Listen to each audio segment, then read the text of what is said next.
আসসালামু আলাইকুম প্রিয় দর্শক, দেখতে পাচ্ছেন এটা হচ্ছে বাংলাদেশের নতুন 1000 টাকার একটি নোট। এটা আজকেই আমি প্রথম পাইলাম। আমার একটা কাস্টমার, অনেক ভালো একটা কাস্টমার, আমার রেগুলার কাস্টমার, উনি এই মাত্র আমাকে এটা দিয়ে গেল। এবং নোটটা হাতে পাওয়া মাত্রই আমার কমেন্ট ছিল যে এটা একদম অনেকটাই জাল টাকার মতো এবং খুবই দুর্বল। একদম কাগজটা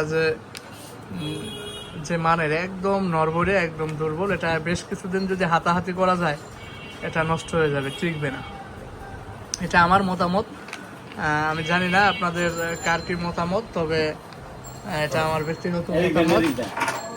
আর এই নোটটা আমি একদম বলবো যে এটা আমার পার্সোনালি মতামত যে এই নোটটা একদমই ভালো হয় নাই। সরকারের এমন একটা নোট বানানো উচিত হয় নাই একদমই। আগের কাগজের মানগুলো অনেক ভালো, অনেক টেকসই। এইটা আসলে একেবারেই মানে যাতা, এটার কি বলবো আর। এটার ডিজাইন, এটার যে কাগজের মান একদমই বাজে। তো সব মিলে এটা মোটেও পছন্দ হয় নাই। আমি আশা করবো যে এটা অতি শীঘ্রই মার্কেট থেকে উঠাই নিয়ে ভালো মানের কাগজ দিয়ে এবং ভালো ডিজাইনের, বা আগের ডিজাইনগুলাই ঠিক আছে, শুধু মুজিবরের ছবিটা না থাকলেই বেটার। এই হচ্ছে আমার এই নোটের মন্তব্য। তো সবাই ভালো থাকবেন। আল্লাহ হাফেজ।